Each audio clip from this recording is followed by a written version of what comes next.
The night air in Natchez hung heavy with the scent of river mud and magnolia, a stillness so thick it felt like the land itself was holding its breath.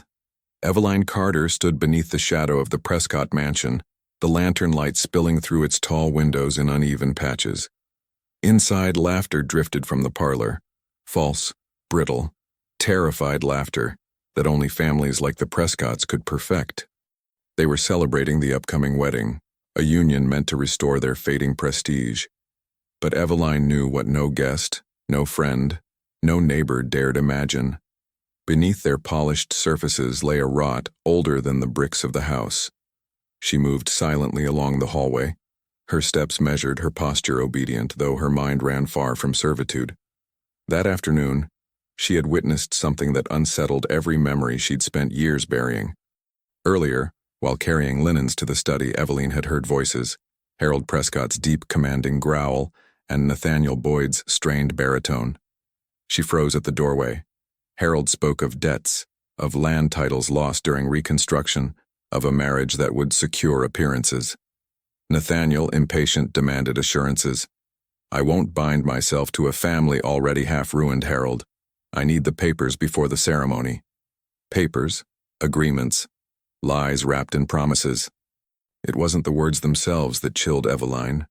It was the casual certainty in Harold's voice, the same tone he once used when deciding the fate of people who had belonged to him. The same tone her mother had feared until the day she died.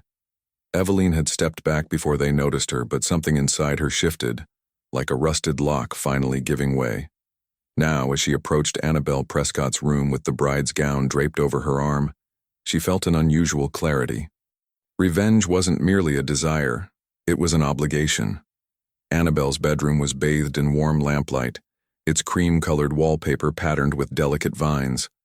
The room always smelled of rose water and powder, a sweetness Eveline found both pleasant and suffocating. Annabelle sat at her vanity, brushing her hair in long, distracted strokes.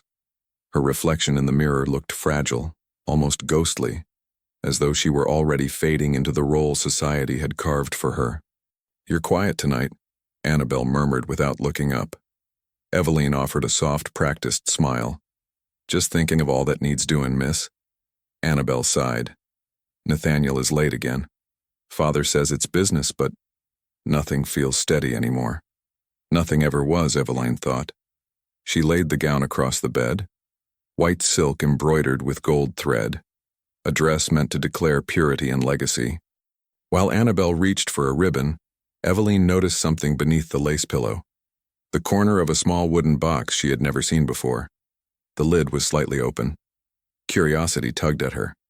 Eveline's hand brushed it by accident, or so it would appear if Annabelle turned around. Inside the box lay a stack of folded letters bound with twine. Old letters, the paper yellowed and brittle. She lifted the first one just enough to see the initials burned into the corner. H.P. Harold Prescott. Her breath caught. The handwriting was familiar, rigid, and cold. But what arrested her wasn't the signature. It was the addressee, written in delicate loops. To Josephine Carter, Eveline's mother. She forced her expression to remain neutral as she placed the letter back exactly as it was. Her pulse hammered in her ears, drowning out Annabelle's idle chatter. Why were her mother's letters hidden in Annabelle's room? What else had Harold kept buried? Eveline stepped back, steadying herself. Behind her, Annabelle suddenly turned. "Is everything all right? You look pale." Eveline's voice came softer than she intended. "Just a touch of the heat, miss." Annabelle nodded absently, but her eyes lingered on Eveline longer than usual, as if sensing an undercurrent she couldn't name. Outside, thunder rumbled faintly over the Mississippi River, though no storm had been forecast. Eveline lifted the gown again, preparing to leave, her thoughts racing through memories she had spent a lifetime trying to silence. Memories of whispered commands, of nights her mother cried behind thin walls, of promises Harold made and shattered. She paused at the doorway, feeling the weight of the letters still pressing against her ribs, though she had left them behind. Something had begun, something that could no longer be undone. And downstairs, in the dim glow of the parlor, Harold Prescott raised a glass as if toasting a future he believed he controlled. unaware that the first thread of his legacy had already come loose. Eveline walked away, knowing she would return to that wooden box before the night was over. The morning sun slid over the Mississippi like molten brass, casting a hazy glow over Natchez as the Prescott mansion stirred awake. Yet inside its walls, the atmosphere felt anything but bright. Shadows lingered where sunlight should have softened. Whispers traveled faster than footsteps. The wedding was now only one day away, and the house vibrated with frantic preparations. Ribbons, flowers, polished silver. But beneath it all, pulsed an unease that Eveline could feel in her bones. She moved through the kitchen with composed precision, though her thoughts clung to the wooden box hidden in Annabelle's room. Her mother's name written in Harold Prescott's hand. It gnawed at her, a quiet but relentless ache. She had intended to return to the letters the previous night, but too many eyes lingered on her, too many chances of being seen. Today, she told herself, today, the truth would open. Throughout the morning, tensions mounted across the household. Annabelle snapped instructions at her seamstress with a sharpness Eveline hadn't seen before. Harold barked orders at the staff, reminding them of the importance of appearances. No mistakes, he growled, pacing the hallway like a general preparing for battle. Nathaniel Boyd arrived shortly after noon, his boots leaving dust marks on the polished floor. He greeted Harold with a curt nod before pulling him into the study. Their voices rose quickly, muffled but unmistakably heated. Eveline passed by twice with trays she didn't need to deliver, catching fragments through the cracked door. Promised me. Not ready yet. Marriage means nothing if... The third time she passed, the argument stopped abruptly. Footsteps approached, and she swiftly stepped back. Nathaniel exited the study with a stiff jaw and narrowed eyes, brushing past her as though she were furniture. His scent carried tobacco and impatience. Eveline watched him descend the stairs, her mind already weaving him into the growing web of instability. By late afternoon, the house filled with relatives, cousins from Vicksburg, a widowed aunt from New Orleans, and distant connections with grand expectations of a lavish celebration. Their presence only amplified the family's unease. Secrets sat between them at the dining table like uninvited guests. Eveline observed everything with silent scrutiny. She noticed how Harold avoided looking at Annabelle, how Annabelle flinched when Nathaniel touched her shoulder, how Nathaniel stared too long at the ledger Harold kept tucked beside his plate. When dusk rolled in, cloaking the mansion in a smoky violet haze, Eveline slipped upstairs, her heart beat in steady, controlled thumps. She knew Annabelle would be downstairs entertaining relatives, her soft voice coated in politeness and pretense. The hallway was silent. Eveline pushed open the door to the bride's room. The wooden box lay exactly where it had been, tucked beneath lace, waiting. She knelt and lifted the lid fully this time. 14 letters, all addressed to Josephine Carter, all signed by Harold Prescott. She unfolded the top one with trembling hands. Josephine, you must understand this cannot continue. The household whispers. You must keep your distance, the child. Eveline's breath snagged in her throat. She read the line again. The child. Her pulse roared. The words blurred. The floor beneath her felt suddenly unstable. A sound behind her jerked her back to the moment. A footstep in the hallway. She pressed the letter back into the box and slid it shut just as Annabelle entered the room. You shouldn't be in here. Annabelle's voice was thin but sharp. Eveline lowered her gaze. Just tidying, miss. Annabelle approached slowly, her eyes flicking to the bed, then to Eveline. Something restless lived beneath her composure. Her hands twisted the fabric of her skirt. Do you ever feel, Annabelle whispered, as though this house watches everything we do? Eveline lifted her gaze slightly. Houses remember things, miss. Especially old ones. Annabelle's throat bobbed. For a moment it looked as if she might ask more. Instead, she touched the vanity table, her fingers trembling. There's a man in town, Annabelle said suddenly. A stranger. He asked after the Prescotts this morning. The servant said he was looking for someone who once lived here. Eveline felt the words settle over her like a cold sheet. A stranger? She repeated softly. Annabelle nodded, her expression tightening. Yes. He said he had unfinished business. The house seemed to exhale, its walls creaking under some unseen pressure, and Eveline realized that her plan, carefully crafted and cautiously executed, was about to collide with forces she had not accounted for. Forces that might know the truth before she did. The stranger appeared just as the sun dipped behind the cypress trees. His silhouette stretched long against the dirt road leading to the Prescott mansion. Word of his arrival had already circulated among the staff, traveling in hushed breaths between laundry lines and kitchen counters. By the time Eveline stepped onto the back porch to gather linens, she saw him approaching the house with a slow, deliberate gait. He wore a dark coat dusty from travel, and though his face was partly shadowed, his eyes carried a familiarity she couldn't place, an echo of something half-remembered, half-feared. When he reached the steps, he removed his hat, waiting for someone to acknowledge him. The butler, Mr. Whitcomb, arrived first, stiff-backed and wary. "State your business," Whitcomb said. The stranger's voice was low, steady. "Name's Elijah Harrow. I've come about the Prescotts. There's a matter from years back that needs settling." Eveline's fingers tightened on the linens. The name struck something deep inside her. Harrow. A name she had heard whispered in the quarters when she was a child. A family once tied to the Prescotts through debts and threats and arrangements that never made the light of day. She stepped back into the shadows before anyone could see her watching.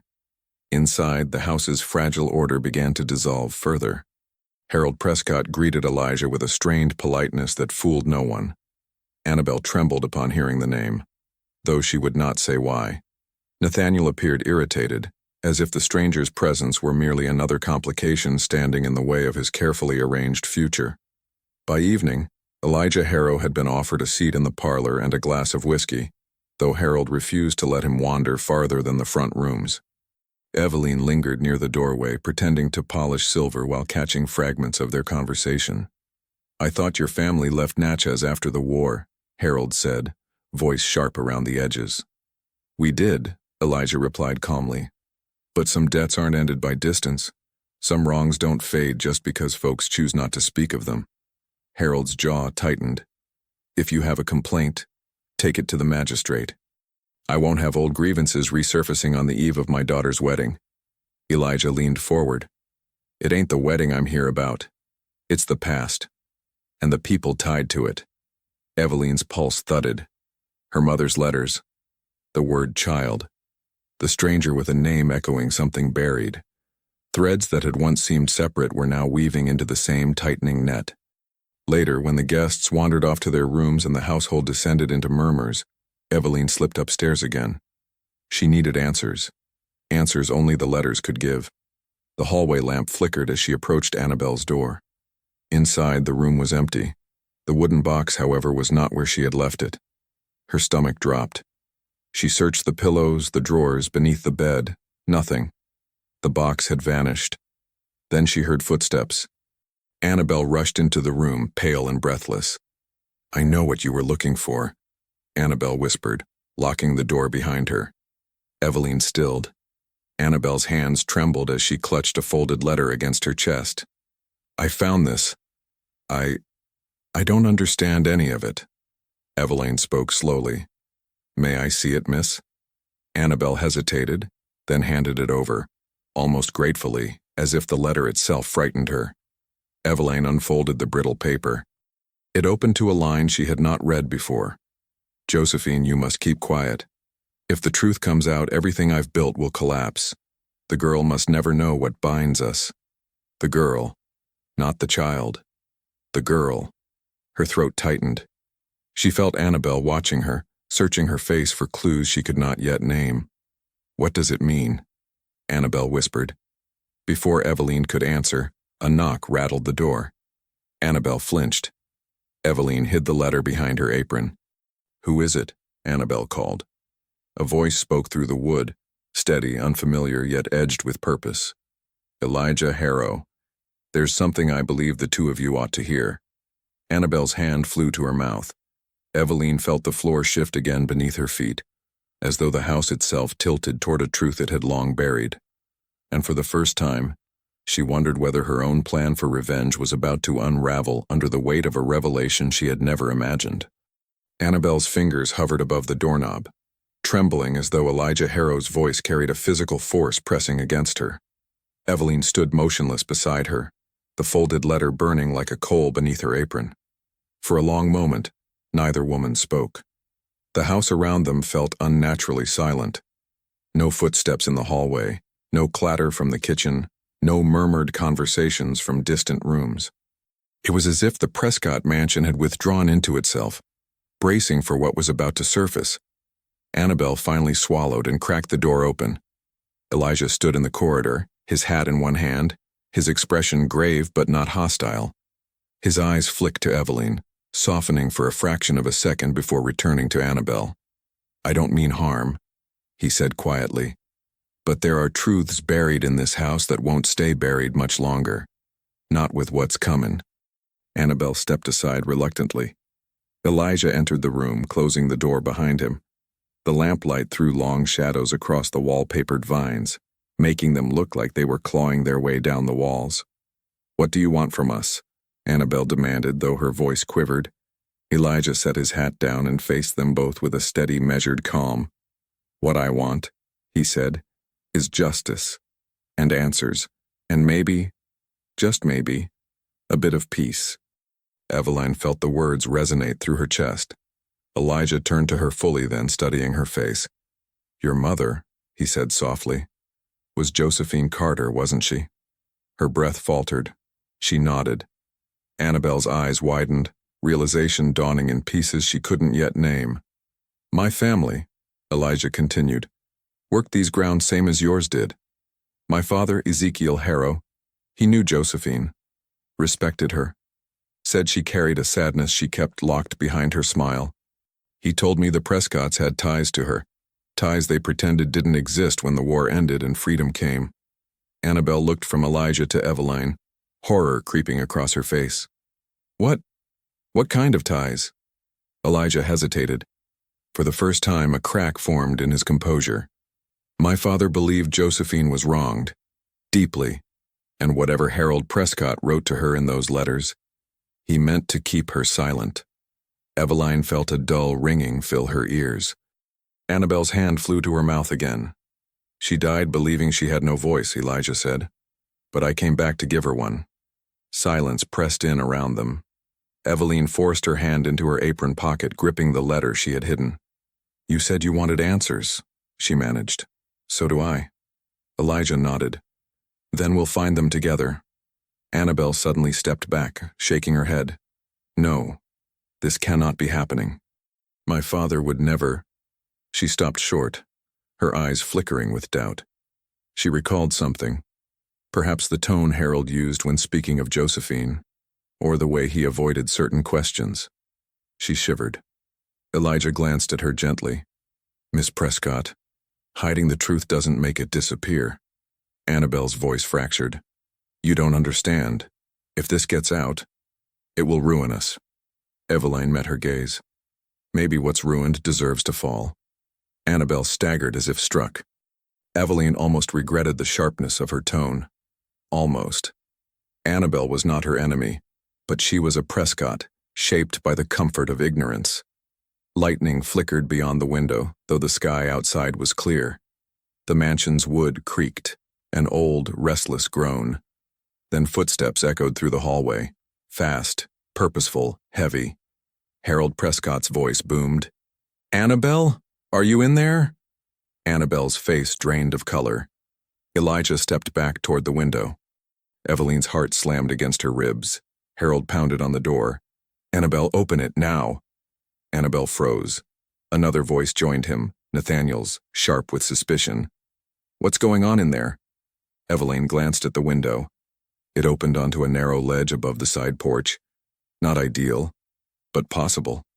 Harold's fist struck the door again, louder, angrier. Elijah whispered urgently, "We can't let him see us together. Not yet." Annabelle looked torn between terror and obedience. Eveline made the decision for all of them. "Annabelle," she whispered, "stall him." Annabelle blinked rapidly, then nodded in a trembling daze. Elijah lifted the window. Cool night air rushed in.